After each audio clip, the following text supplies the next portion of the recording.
Hello guys, ఎలా ఉన్నారు అందరూ? దసరా హాలిడేస్ వచ్చేసాయని చిన్న టెంపుల్ టూర్ ప్లాన్ చేసుకున్నాము. ప్రజెంట్ అయితే రామప్ప టెంపుల్కి వచ్చేసాం. ఈ టెంపుల్ గురించి నాకు తెలిసిన ఇన్ఫర్మేషన్ అండ్ నేను తెలుసుకునే ఇన్ఫర్మేషన్ మీతో షేర్ చేసుకుంటాను.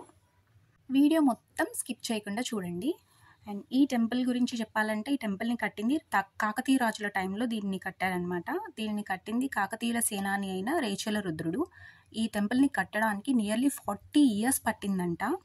అండ్ ఈ టెంపుల్ని ఇప్పటికి కట్టి అయితే 800 years అవుతుంది. సో ఈ మధ్యనే రీసెంట్గా యునెస్కో వాళ్ళు అతి పురాతనమైన కట్టడంగా ఈ రామప్ప దేవాలయాన్ని గుర్తించారు. మనకి ఏ టెంపుల్ అయినా సరే టెంపుల్లో ఉండే దేవుడి పేరు మీద ఫేమస్ అవుతుంది, లేకపోతే అది కట్టించిన వాళ్ళు రాజుల పేరు మీద కానీ అది ఎవరు కట్టిస్తే వాళ్ళ పేరు మీద అది ఫేమస్ అవుతుంది.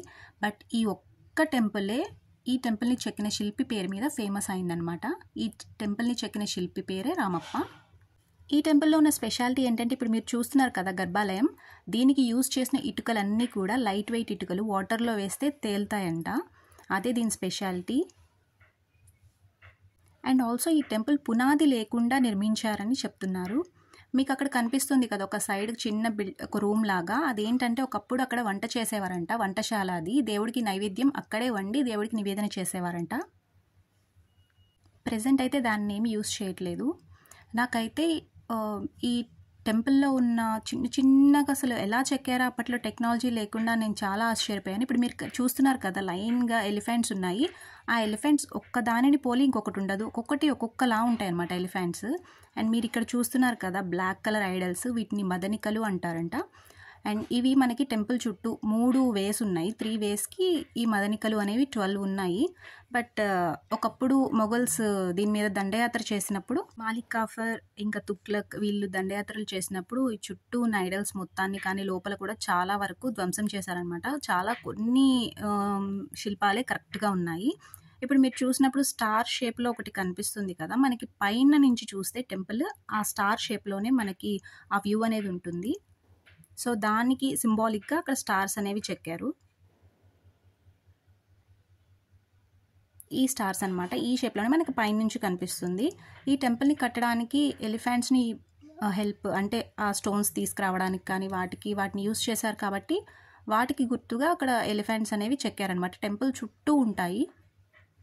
అండ్ ఈ స్టోన్ చూసారు కదా ఎంత స్మూత్గా ఉందో. ఇప్పుడు మిషనరీతో కూడా మనకి ఇంత స్మాల్ కార్వింగ్స్ అనేవి రావు. అండ్ ఇంత స్మూత్నెస్ అప్పట్లో ఎలా యూస్ చేశారో, అప్పట్లో టెక్నాలజీ లేకుండా అని ఎంతో ఆశ్చర్యం వేసింది నాకు.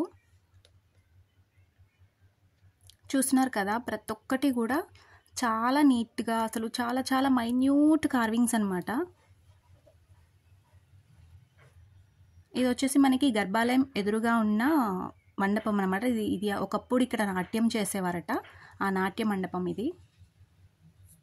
అండ్ పైన వచ్చేసి మనకి నటరాజస్వామి ఐడల్ ఉంటుంది. అంటే నాట్యం చేసే ముందు నటరాజస్వామికి నమస్కరించడానికి పైన అనేది దాన్ని కార్వ్ చేశారు. అండ్ 4 sides కూడా మనకి 4 stories అనేవి చెక్కడం జరిగింది. అవి ఏంటంటే ఒకటి క్షీరసాగర మదనంవి, ఇంకొకటి వినాయక చవితి కథ అనేవి, ఇలా 4 sides 4 stories అనేవి చెక్కారనమాట. ఇక్కడ ఐడల్స్కి హై హీల్స్ అండ్ పెద్ద పెద్ద ఇయర్ రింగ్స్ అవన్నీ కనిపించాయి చెక్కినట్టు. అంటే అప్పట్లోనే వాళ్ళు హై హీల్స్ యూస్ చేసేవాళ్ళు అండ్ పెద్ద పెద్ద ఇయర్ రింగ్స్ యూస్ చేసేవాళ్ళు అని చెప్పేసి దానికి సింబాలిక్గా అవి అలా చెక్కారనమాట. అండ్ మనకి గర్భాలయ ద్వారం ఉంటుంది కదా, ద్వారానికి రైట్ సైడ్ ఇంకా లెఫ్ట్ సైడ్ కూడా మనకి నాట్యం చేస్తున్న అవి కనిపిస్తాయి అన్నమాట శిల్పాలు. అవి ఏంటంటే పేర్ని శివతాండవం అని పిలిచేవాళ్ళు ఒకప్పుడు, అదే పేరుని నృత్యం అంటారు. అది అటు ఇటు కూడా చెక్కారనమాట. అవేంటంటే ఒకప్పుడు కాకతీయుల టైంలో అది ఉండేది. అండ్ నెక్స్ట్ ఆ కాకతీయులు అయిపోయిన తర్వాత మెల్లమెల్లగా అది అంతరించిపోయింది. కానీ ఇప్పుడు ప్రెసెంట్ మన తెలంగాణ న్యూగా ఫామ్ అయిన తర్వాత దానిని స్టేట్ డాన్స్గా చేశారనమాట.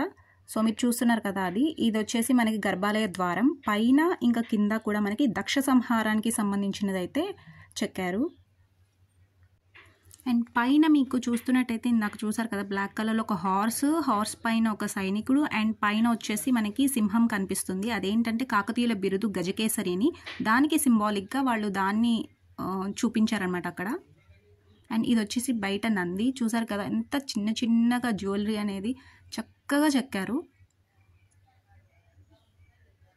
చిన్న చిన్న డ్యామేజెస్ అనేవి అప్పుడు మొఘల్స్ అటాక్ చేసినప్పుడు చిన్న చిన్న డ్యామేజెస్ అనేవి ప్రతి ఐడల్ మీద ఉన్నాయి. అండ్ ఇది వచ్చేసి శాసనం అనమాట. ఈ శాసనం మీద రేచర్ల రుద్రయ్య గారికి సంబంధించిన వంశచరిత్ర అనేది చెక్కారు. ఇది తెలుగు ఇంకా కన్నడ లాంగ్వేజెస్లో చెక్కారు. వీడియో నచ్చితే లైక్, షేర్ అండ్ సబ్స్క్రైబ్.